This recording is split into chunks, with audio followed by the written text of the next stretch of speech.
Hey everybody, Brett here with Double Shots. Today we are going to be doing a technology video. We're going to be doing Verizon.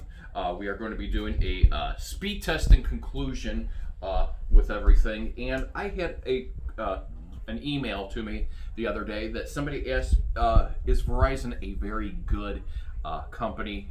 Verizon Wireless, are they a very good mobile company? And to answer those questions, first and foremost, I'm not being paid in conjunction of this video or anything. I'm not being given a promotion.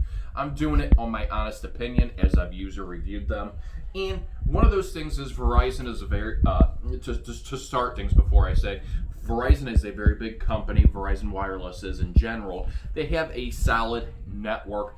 They used to be their biggest focus right now is that 5G infrastructure, what they're trying to do, and that lacks in a lot of places right now as compared to some of the other. If you're looking at T-Mobile's network, AT&T kind of lacks in that as well too. But I understand they want to do it right, and what they're trying to do is build an ultra wide band network, which their ultra wide band would use wave spectrum, which uses the 28 and 39 gigahertz level, and it's supposed to be 40 times the bandwidth of what their 4G LTE 700 megahertz network is. So, unfortunately, though, in my market, the St. Louis market, I have not yet to see 5G from them, simply because it is not available in my market. The nearest two markets that have it that I would have to travel to are either Chicago or Kansas City, Missouri, and unfortunately, we are not going to do that today. But they do have a solid coverage map in the St. Louis market and all over. Actually, this is their actual coverage map directly from their website, Verizon. So to explain more or less to that, it's user trial and error. As you notice, when you get west of things, you have more on the West Coast side of things. You start getting in gaps in that, but for the most part, they advertise a very solid, strong network. Me personally being able to use them, they've been very, very good. They've been solid and dependable, minus a couple places where I've locally gone where they have not worked inside a building or two and everything, where I actually have lost coverage compared to some of my other providers that I have used in the past, for example, in some of the same places. So that is a concern. They are a little higher on the price of things, in my opinion, too. But again, you're paying for that network, you're paying for the reliability, and they do work in a little bit of the rural areas where some of those other carriers might not work in those rural areas where you need dependable coverage. It might not be 4G coverage, might be 3G coverage, might be 1X coverage, but it still has that dependability. I know when I was going out to actually Grafton a couple weeks ago, we actually lost actual internet in rural Grafton, Illinois, just because of where we were at. And then when we actually got up the street, we actually went back into 4G coverage. So it was one of those outlying areas, but for the most part, it's been pretty dependable as far as off of things. Now, the one thing, like I said before, their 5G ultra wideband network, unfortunately, I cannot use that. The one thing I will say on the streaming side, and me being a user, when you have the unlimited plan built into your package, I try not to keep it on my Wi-Fi. I try to keep it on the service provider's internet, just because you're paying for it, so you want to be able to use that. I've always had that philosophy: if you're paying for it, try to use it. Be able to use that benefit that you have.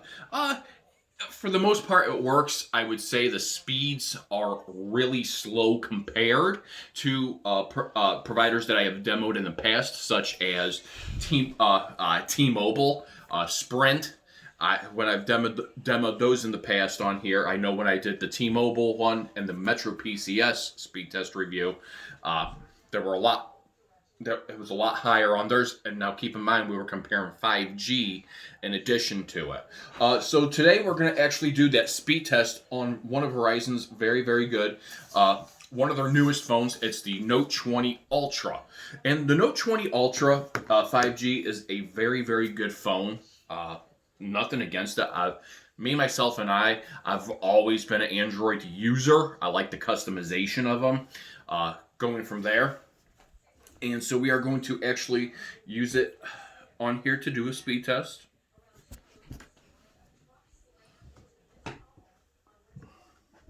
We're going to go into the speed test option, and we're going to look right here. It's finding the server, and we're going to go from there. And now this is in real time what it's actually pulling from. And if you're going to notice, this is in my home market on their 4G LTE. I'm pulling about a 5. We're going to set pretty much 4.94 Mbps down, and we are pulling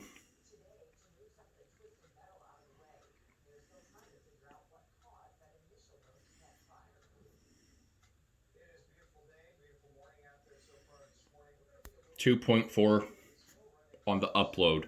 So it's not that good in terms of being able to do that. We're going to go ahead and we're going to switch it to a different server and see if maybe we can pull a little bit more. We're going to pull off of a St. Louis server instead of Jefferson City, Missouri server.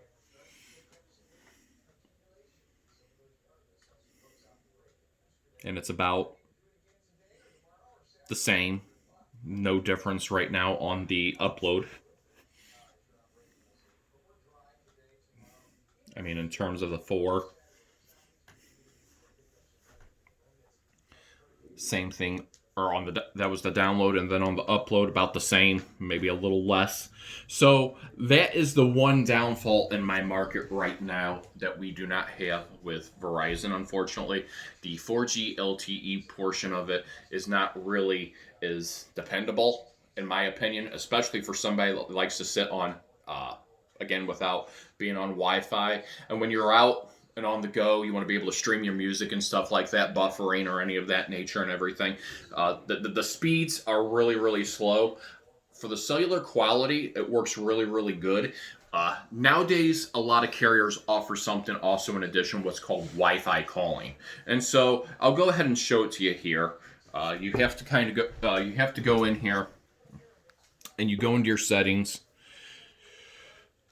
and you have a button called Wi-Fi calling. Now I've put it to my network that I'm on my for my actual cable provider.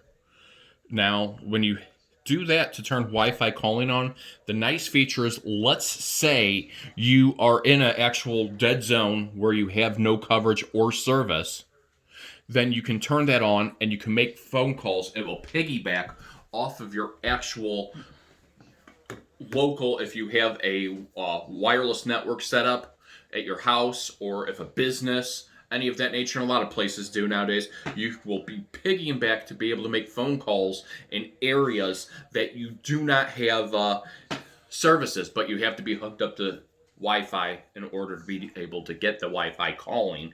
And it works, and it depends on the network. I have never had to actually depend on that, which has been a good thing. Again, I'm one of those people. Why should I mean, yeah, it's nice to have, but why should I have to do it if I'm paying for quality coverage? So overall, in terms of things for Verizon, I give them a good score. Are they dependable in the St. Louis market? They are. Are there things that they could improve on? Yes, I think speed for especially when a lot of companies are advertising, they want faster speeds over their data network. They could do a little bit better there. Considering I also live really back facing a tower, I can actually look at the tower where all the carriers have a cellular tower set up at. So they kind of lackluster in my market on the data side of things on their own network. Overall, on the cellular quality, it's been very, very good. Crystal clear phone calls. I haven't had those drop calls. However, I have had in a couple places where I have gone where I've had dead spots where I've actually had no coverage whatsoever. It will actually show up that says no service, and I can't even make a phone call. So that's kind of the downfall. They are a little on the pricey side of things, but again, they work in a lot of rural. They do work in a lot of rural areas that I will notice with some of the carriers. They do not work and go from there. It's one of those things you have to use when getting a carrier. You have to have your own pricing point and kind of be firm on everything and test drive that network to see if it actually works. Me, myself, and I always like the newest and nicest, newest phones. And I mean, it works. They're a dependable network. And again, it comes up to you if you would want to get them. Personally, me, myself, and I would grade them on a B scale as far as for their network, their durability, and how they work. I would give them a C on the data side, just because, as you could tell, data speeds are really, really abysmal. And at this stage of the game, how long 4G has been out, the infrastructure should be a little bit better. So I hope this video actually helped you a little bit on the data side of things. I know I can't do the cellular calling for you here to determine that network. If you were looking at getting Verizon, I hope this helped you make a little bit more of a decision on them if you're looking at them. Again, they work in the area. They could do better on the data side of things. Cellular quality, in my personal experience, I haven't had a problem, minus a couple buildings here and there. And you're going to have that with every carrier. It's just not one. So I don't want to refrain from saying, oh, well, you know, it's here or there or whatever. Every carrier has their terms and conditions of what they're going to be able to have. It is kind of the buyer beware of knowing what. Do they have a big network for calling? They do. They have a great network for calling. But as terms of data speeds in my area, unfortunately, they really don't. So I hope everybody was able to find this review beneficial. If you have any questions, comment below, and I will be doing another video here soon, and I want to thank everybody for watching. You all have a great day.